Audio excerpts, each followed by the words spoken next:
말에는요, 종교 혹은 신앙과 관련된 기원들이 있는 단어들이 꽤 많이 있습니다. 여러분들이 종종 듣는 단골 손님이란 말도 사실은 무속신앙으로부터 나온 단어입니다. 단골이다 혹은 단골 손님이다, 이런 표현을 우리가 쓰고 있는데요, 무속신앙을 이렇게 연구하다 보면 우리나라 무속신앙은 크게 두 가지로 나누어집니다. 한강 북쪽에서는 주로 강신무들이 있었고, 한강 이남에서는 세습무들이 많았습니다. 강신무는 신내림 받은 무당을 말하고, 세습무는 엄마가 무당이니까 딸이 무당이 되는 그런 거를 말합니다. 그런데 세습무들은 굉장히 특징을 하나 갖고 있는데, 무당이 이제 굿을 해주거나 그들도 이제 치유 사역도 하거든요. 하고 난 다음에 돈을 따로 받는 것이 아니라 가을 거지, 그러니까 거지가 아니고 거두어 드린다는 겁니다. 가을 거지, 봄 거지, 추수 때마다 곡식을 거들어 다녔습니다. 그때 판을 하나 갖고 다녔는데 그 명부 판을 단골판이라고 합니다. 그리고 단골판에 있는 사람들의 이름을 단골레라고 했습니다. 그러니까 무속신앙에서 무당이 관리하는 교인인데 그냥 교인이 아니고 흉년이 되더라도, 수확이 줄어들더라도 늘 콩이든 곡식이든 그 어떤 양식이든 바치는 사람, 그러니까 신뢰할 만한 사람이라는 뜻으로 단골레 혹은 단골이라는 말을 썼는데, 그게 요즘 상업적으로 단골 손님이라고 쓰여지는 거죠. 무속신앙에서 나오긴 했지만 이 단골레라는 말이 굉장히 좋은 뜻입니다. 무슨 뜻이냐면 변함없이 신뢰할 만한 사람을 일컫는 말입니다. 오늘 말씀이 사실은 신뢰할 수 없는 사람과 신뢰할 수 있는 사람 이야기를 다루고 있거든요. 또한 신약 성경에서 우리가 흔히 믿음이라고 알고 있는 헬라어 단어 피스티스는 믿음이라는 말보다는 신뢰라고 번역하는 것이 더 적당합니다. 그러니까 신실함 혹은 충성, 이런 단어로 번역될 때도 그 단어는 피스티스라는 동일한 단어입니다. 우리가 그냥 믿음이라고 하면 하나님 믿는 것, 사람 사이에서 서로 신뢰를 주는 것, 그렇게 알고 있지만 이 피스티스는 끊임없이 믿을 만한 상태를 유지해 가는 것을 의미합니다. 그러니까 우리나라 단어에서 찾으면 단골레, 무속신앙에서 어원을 두고 있긴 하지만 이 단골레와 뜻이 흡사한 단어로 보여집니다. 여러분은 어떻습니까? 신실함 하면 여러분과 연결해서 생각할 수 있습니까? 나는 어디로 보나 믿을 만한 사람이다, 나는 신실한 사람이다, 이렇게 말할 수 있겠습니까? 성경에서 신실하심이라는 단어는 주로 하나님과 연결해서 구약에는 생각했었습니다. 그래서 구약에서는 신실하신 하나님에 대하여 여러 본문에서 언급하고 있습니다. 변함없으시고 변개치 않으시고 낮이나 밤이나 우리를 지키시는 분, 거룩하신 하나님, 그분이 곧 신실하신 하나님이라고 성경은 늘 말해주고 있습니다.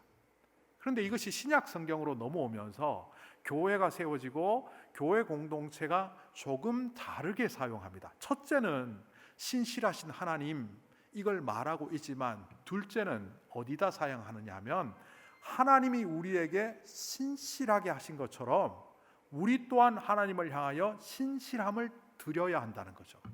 이걸 오늘 우리가 쓰는 말로 믿음이라 표현하긴 하지만 우리가 흔히 관용적으로 쓰는 그 믿음이라는 의미와는 상당히 다르게 신약 성경은 사용되고 있었습니다.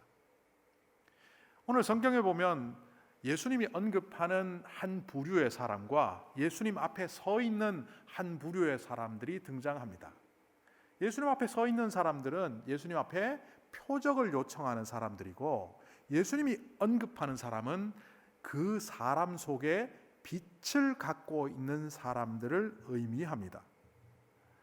이 세대는 악한 세대다, 표적을 구한다, 그러나 요나의 표적밖에는 줄 수가 없다라는 이 표적을 요청하는 어떤 사람들이 예수님 앞에 있고, 그런데 예수님이 원하는 사람들은 너희 속에 빛이 있다라고 일컬어지며 그 빛과 함께 살아가야 된다고 일컬어지는 사람들입니다. 우리는 둘 부류 중에 어디에 속할까 오늘 말씀을 통하여 생각해 보면 좋겠습니다. 여러분들은 예수님을 믿을 때 어떻게 예수님을 처음 믿게 되셨습니까? 어떤 사람은 신비로운 경험을 통해서 예수를 믿었다 이렇게 말하는 사람도 있을 것이고, 어떤 사람은 설교를 들었는데 그 말씀이 은혜가 되어서 내가 설득당해서 예수를 믿게 되었다 말하기도 할 거고, 가까운 사람 중에 나에게 영향을 크게 주는 사람이 있는데 그 사람이 나에게 선한 영향력을 끼쳐서 예수를 믿게 되었다 이렇게 말하는 사람도 있을 것이고, 또 혹자는 너무 두렵고 염려되고 근심 걱정이 가득한 이 세상 속에서 절대자, 누군지 모르는 그 절대자와 직면하면 삶의 문제가 해결될 거라고 해서 하나님을 찾아온 사람도 있을 겁니다. 그런데 이 네 가지 경우의 공통점이 뭔지 아십니까? 신비적인 체험이든 말씀을 통해서 은혜를 받았던, 사람을 통해서 예수를 믿게 되었던, 두려움과 근심을 극복하기 위해 예수를 믿게 되었던 그 공통점은 바로 자신의 마음 속에, 심령 속에 감동이 일어났다는 겁니다. 말씀을 듣고 이해가 되면서 은혜롭다. 그것도 신비적인 체험을 하면서 병이 고침받았다든지 그럴 때도 마음이 감동이 되기 때문에 예수를 믿게 되는 겁니다. 자, 그렇다면 반대 질문을 제가 하나 해볼까요? 우리의 신앙생활이 힘든 이유가 어디에 있습니까? 많은 사람들이 신앙생활이 쉽지 않다고 말하는데, 그리고 신앙생활이 힘들어지는데 그 이유가 어디에 있습니까? 하나님이 저 멀리에 있는 것 같고 내 삶에는 전혀 개입하지 않는 하나님처럼 보이기도 하고, 그러다 보니 나는 하나님을 믿는다고 하지만 안 믿는 사람들과 차이도 모르겠고 열정 없이 일개 종교인으로 살아가는 우리의 모습을 볼 때 왜 나에게는 감동이 사라졌을까? 왜 나는 이렇게 감동 없는 힘든 신앙생활을 할까? 이런 질문을 해본 적이 혹시 있으신가요? 제가 그 답을 드릴게요. 그 답은 아주 간단합니다. 교회를 10년을 다녔던 20년을 다녔던 신앙생활을 어떤 모양으로 했던 그런 감동 없는 신앙생활을 하는 사람, 신앙생활이 어렵다고 하는 사람의 특징은 신앙의 초입 단계에 머물러 있기 때문입니다. 어떤 사람이 식당에 들어가려고 하는데 식당에 들어왔어요. 들어왔다가 여기 아니다 하더니만 다시 나가서 옆에 집 갔다가 거기도 아닌가 봐. 그리고 다시 들어와요. 그리고 나갔다 들어왔다 반복하고 있는 모습을 보면 그 사람은 들어온 겁니까? 아니면 길에 떠다니는 그냥 나그네입니까? 길에 다니는 행인도 아니고 들어온 손님도 아니고 문전에 서 있는 사람. 우리의 신앙의 모습이 마치 하나님 나라에 속한 것도 아니고 그렇다고 세상에 빠져서 타락의 길로 접어든 것도 아니고 왔다 갔다 들어왔다 나갔다 하고 있는 그런 단계의 상태를 제가 초입 신앙의 모습이라고 했습니다. 이런 사람들은 주로 어떤 현상이 자주 나타나느냐? 신앙의 업앤다운이 되게 심합니다.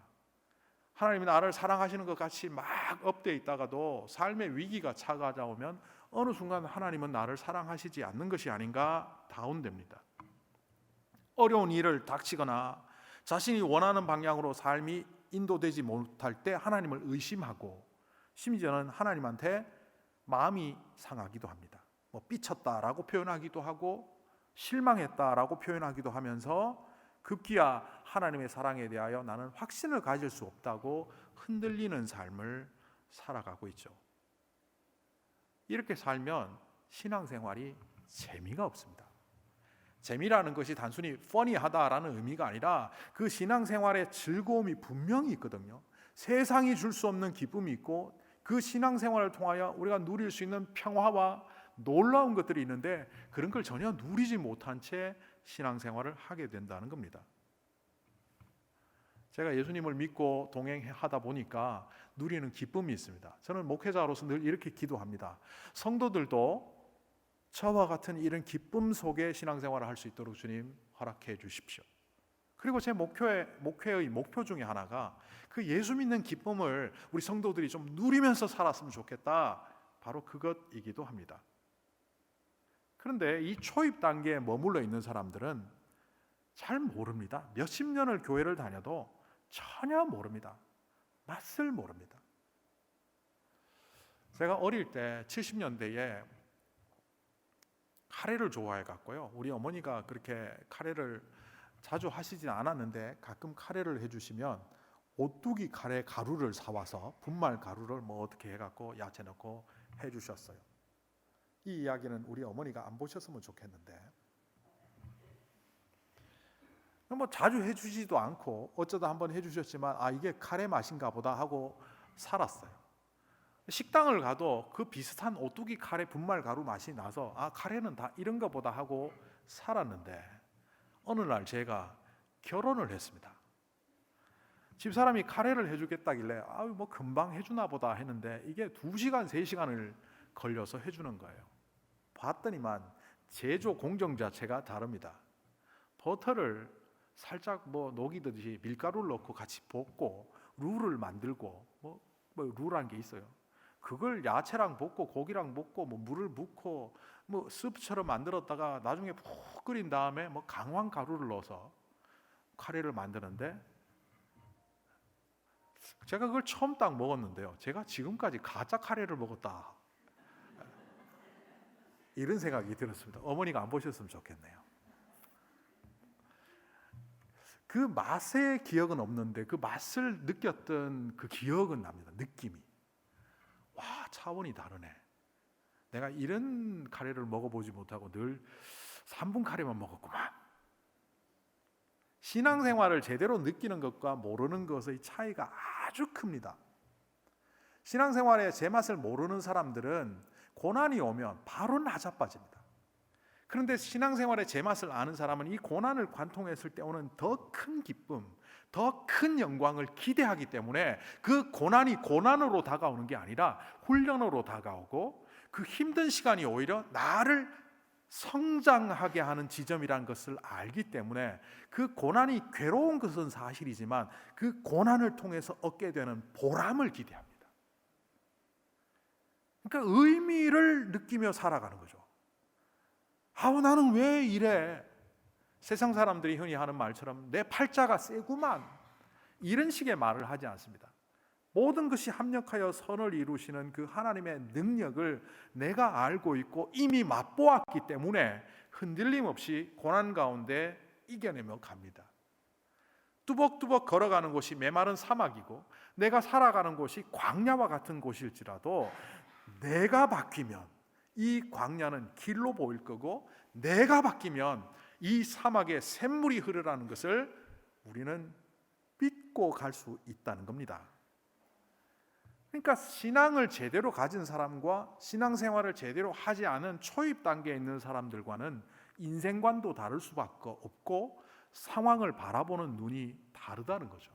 그런데 이것을 잘 모르는 사람들은 주로 어떻게 말합니까? 하나님 왜 나를 사랑하시지 않지? 왜 하나님은 내 인생에 개입하시지 않지? 왜 이 문제를 해결해 주시지 않지? 눈에 보이는 문제와 상황에 급급해서 오히려 퇴보하고 업했다 다운됐다 왔다 갔다 하는 초입 단계만 늘 머물러 있죠. 그런데 이 신앙의 초입 단계에 있는 사람들이 보이는 가장 큰 특징이 뭔지 아십니까? 표적을 구한다는 겁니다. 예수님께서 너희들에게 이제 더 이상 보여줄 표적은 없다. 마태복음에서는 더 강하게 얘기하셨고 또 마가복음에 보면 더 강하게 얘기하셨어요. 마가복음 8장에는 이렇게 얘기하세요. 바리새파 사람들이 나와서 예수께 표적을 요구하였다. 예수께서는 깊이 탄식하면서 말씀하셨다. 어찌하여 이 세대가 표적을 요구하는가? 내가 진정으로 너희에게 말한다. 이 세대는 아무 표적도 받지 못할 것이다. 표적이 그들에게 해롭다고 느끼셨던 주님은 표적을 주시지 않습니다. 마태복음 12장에서도 비슷한 말씀을 합니다. 이 악한 세대에게 내가 더 이상의 표적을 보여주지 않는데 요나의 표적 외에는 너희들에게 줄 표적이 없다. 흔히 우리들은 이렇게 기도합니다. 하나님 이 문제만 해결해 주시면 신앙생활 잘하겠습니다. 새롭게 시작한 이 비즈니스가 성공적으로 되면 거기서 얻은 재정으로 하나님께 헌신하겠습니다. 이게 전부 뭡니까? 표적을 요구하는 신앙입니다. 요거 성공하는 거 보여주시면 당신이 진짜 하나님 줄 알고 내가 따르겠습니다. 예수님 앞에서 당신이 하나님의 아들이라는 표적을 우리에게 보여주십시오 하는 그 사람들과 다를 바 없는 신앙인으로 살아간다는 거예요. 그런데 예수님은 요나의 표적을 말합니다. 마태복음에서 요나의 표적이 어떤 의미인지 이렇게 풀어가십니다. 요나가 밤낮 사흘 동안 큰 물고기 뱃속에 있었던 것 같이 인자도 밤낮 사흘 동안 땅 속에 있으리라. 결국 요나의 표적은 압축하면 십자가 사건을 의미합니다. 조금 크게 말하면 요나의 표적은 예수님께서 이 땅의 구원 역사를 여시기 위하여, 완성시키기 위하여 걸어가시는 그 십자가의 길, 그걸 통해서 보여주겠다는 겁니다. 그러니 더 이상의 표적을 요구하지 말라는 겁니다. 왜? 표적은 믿음을 성장시키지 않습니다. 우리는 착각하죠. 기적 한번 경험하면 믿음이 자랄 것 같죠. 오병이어 사건 기억하십니까? 오병이어 사건은 떡 5개와 물고기 2마리로 5,000명을 먹였다. 남자만 먹였으니 10,000명도 넘는 사람들을 먹였을 겁니다. 자, 표면적으로 보십시오. 그 사람들 중에 예수님의 제자가 되겠다고 나선 사람이 과연 몇 명이나 되었습니까? 근데 그 사건을 요한복음을 통해서 보면 정말 그 사건은 인간적으로 평가했을 때 실패 중에 실패입니다. 예수님께서 그 사건을 하신 이후에 사람들에게 이런 말씀을 하셨습니다. 아까 좀 전에 제가 성찬식 때 인용했던 그 말씀입니다. 나는 생명의 떡이다. 하늘로부터 온 생명의 떡이다. 그러니 나를 먹으라. 오병이어 사건을 통해서 인생의 문제를 해결해 주실 분이 예수님이다라고 느끼고 예수님을 왕으로 세우려고 했던 그 사람들이 예수님이 생명의 떡이다, 하늘로부터 온 떡이다 이 말씀을 하시면서 표적보다는 주님의 말씀에 입각하여 살아가도록 인도하셨을 때 그들은 그것을 거부합니다. 그리고 그 이후 많은 사람들이 예수님을 떠나버렸습니다. 그리고 예수님이 이렇게 말씀하십니다. 12명 있는 그 사도들을 향하여 너희들도 나를 떠나려냐. 오병이어라는 크나큰 기적 이후 주변에 있는 모든 사람들이 떠나버리는 일이 일어났습니다. 기적은 사람을 변화시키지 않고 놀라게만 할 뿐입니다. 그런데도 불구하고 우리는 기적이 일어나면 나도 하나님을 잘 믿고 내 삶의 문제도 해결될 거라고 생각하지만 십자가 외에 그 어떤 것도 우리에게 필요하지 않습니다. 그래서 고린도전서 1장 18절에서 사도 바울은 이렇게 말합니다. 십자가의 도가 멸망하는 자들에게는 미련한 것이요 구원을 받는 우리에게는 하나님의 능력이라. 그리고 이어서 이렇게 말합니다. 유대인은 표적을 구하고 헬라인은 지혜를 구하지만 우리는 십자가에 못 박힌 그리스도를 전하는 것 외에 다른 것은 없다. 왜? 그 십자가의 도를 제대로 깨달으면 유대인이나 헬라인이나 그리스도 십자가가 하나님의 능력이요 하나님의 지혜라는 것을 알 수 있기 때문이다.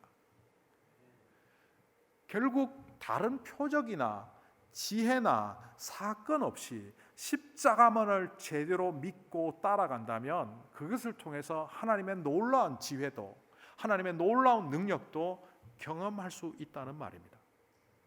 그런데도 불구하고 오늘날 복음을 받아들인 우리들조차 계속 표적을 요구하는 이유가 어디에 있습니까? 그게 쉽거든요. 뭐 하나만 일어나면 어떤 사람이 사업을 해갖고 회사를 만들고 성과를 이루어서 많은 사람들과 함께 복된 삶을 살아야 되는데 하나님이 그 역할을 맡기셨는데 이 사람이 있는 돈을 갖고 매일 복권을 사요.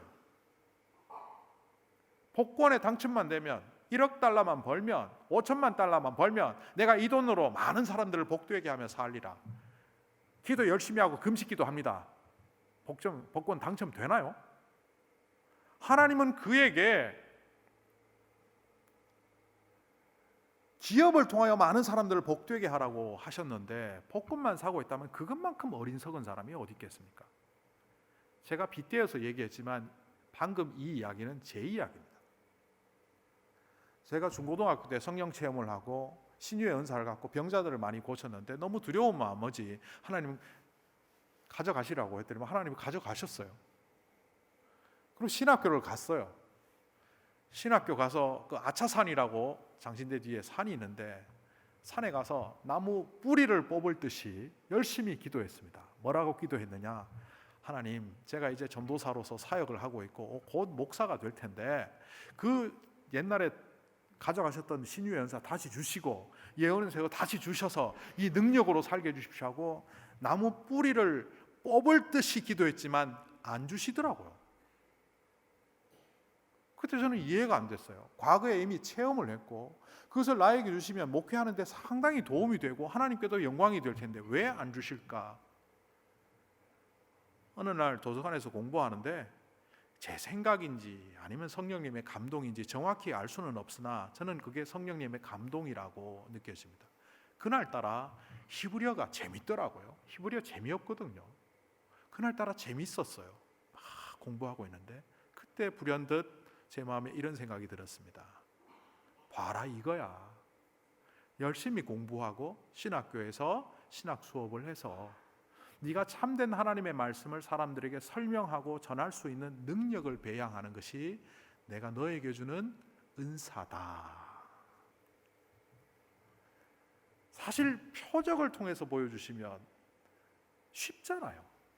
그런데 내가 공부하고 길을 열어서 그 실력을 쌓아서 그것을 통하여 뭔가 사람들에게 도움을 주려고 하면 별로 표시도 안 날 뿐더러 힘들잖아요. 그러다 보니 사람들은 늘 쉬운 길을 택하여 갑니다. 그런데 예수님이 오늘 예수님의 길을 따르는 자들에게 뭐라고 말씀하셨습니까? 너희 안에 빛이 있다. 이 말은 마태복음 5장에서 말씀하셨던 너희는 세상의 빛이다 이 말과도 연결이 되기도 하고요.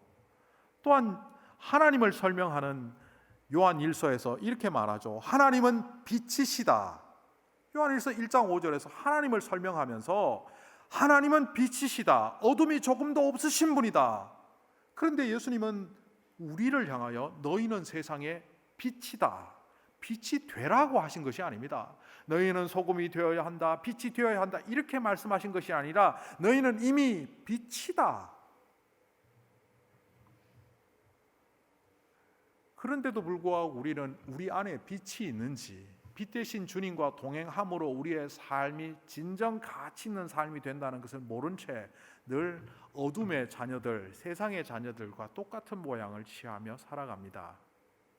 이런 우리에게 주님은 오늘 말씀을 또 말씀하시는 겁니다. 표적을 요구하지 말고 너희 안에 있는 그 빛이 이 땅에 드러나도록 하여라. 며칠 전에 슈퍼문이라고 해갖고 몇십 년 만에 등장하는 달빛이 떴는데 그날 제가 집으로 가다가 달을 봤는데요. 제가 그날 금요일로 기억하는데 장례식 인도할 순간 있어서 갔다가 뉴저지에서 운전해서 한 2시간을 운전해서 집으로 가는데 그 달을 계속 봤어요. 제가 하나님께서 우리에게 빛이다라고 예수님께서 말씀하실 때 이렇게 반항한 적이 있거든요. 하나님은 빛이시니까 태양처럼 발광체이지만 주님 저 보세요. 제 능력으로 무슨 빛을 발합니까? 저는 발광체가 아닙니다. 능력도 없고 아무것도 없습니다. 그때 주님께서 깨닫게 해주신 것이 너는 태양빛이 아니고 달빛이다. 그날 슈퍼문을 보면서 수십 년 만에 그 밝은 달빛을 보면서 마치 하늘에서 떨어질 것처럼 큰 달이 공중에 있는 것을 보면서 참 밝다라는 생각을 했습니다. 생각해 보십시오. 달은 발광체가 아닙니다. 그 빛이 어디로부터 옵니까? 햇빛을 반사시키는 겁니다. 물리적으로 보면 그것은 달이 빛내는 것이 아니라 햇빛을 반사시키는 반사된 햇빛에 불과합니다. 그런데 그 누구도 그것을 햇빛의 반사빛이라고 말하지 않고 달빛이라고 말합니다. 우리는 영광의 존재가 아닙니다. 우리는 복된 존재가 아닙니다. 결코 다른 사람 앞에 빛날 수도 없는 자들입니다. 그런데 주님께서는 우리에게 어떤 기대를 하십니까? 너희는 빛이다. 세상의 빛이다. 요한복음 3장에 이런 구절이 나옵니다. 악을 행하는 자마다 빛을 미워하며 빛으로 오지 아니하나니 이는 그 행위가 드러날까 함이요. 진리를 따르는 자는 빛으로 오나니 이는 그 행위가 하나님 안에서 행한 것임을 나타내려 함이라. 빛을 바라보아야 반사시킬 수 있습니다. 등지면 반사시킬 수가 없습니다. 주님께서는 우리처럼 연약한 자를 들으셔서 하나님의 거룩한 빛이 일어나도록 하셨습니다. 하나님께서 이스라엘 백성을 택했을 때 그들은 노예에 불과했고 떠돌이 백성에 불과했습니다. 그래서 히브리인이라는 어원 중에 하나가 하비루, 떠돌이, 천민이라는 뜻이 있습니다. 또 히브리인이라는 어원이 이브리, 건넌 자라는 뜻이 있습니다. 그것은 어디를 말합니까? pass over. 노예였던 이집트 땅에서 홍해를 건너고 요단강을 건너고 세상의 강을 건너 광야 속에 하나님의 시간으로 들어간 사람들, 그런 뜻으로 이브리, 히브리인이 되었습니다. 우리가 어떤 자들입니까? 죽어 마땅한 자들입니다. 아무리 행복하려고 해도 행복할 수 없는 자들입니다. 아무리 우리의 능력으로 빛을 발하려고 해도 빛을 발할 수 없는 자들입니다. 이런 우리에게 예수님은 말씀하십니다. 이미 너희 안에 빛을 넣어 두었다. 빛이신 주님의 십자가, 빛이신 주님의 구원, 빛이신 주님의 역사하심을 받아들일 때 우리의 삶이 참으로 복되며 우리의 삶이 참으로 주님의 영광이 드러나는 사건임을 여러분 기억하십시오. 그리고 우리가 그토록 받기 원하는 참된 복이 사실은 밖에 있는 것이 아니라 이미 우리 안에 들어와 있다는 사실을 깨달으십시오. 여러분의 빛이 가려지지 않고 예수 그리스도의 빛이 우리를 통하여 이 땅에 드러나는 그런 삶을 살아가는 순간 우리가 그토록 원하던 복도 영원함도 우리에게 이미 주셨다는 것을 깨닫게 됨을 기억하십시오. 오늘 이 아침 여러분에게 주시는 하나님의 말씀, 주님의 말씀을 기억하는 복된 주님의 자녀들이 되시기를 간절히 소망합니다.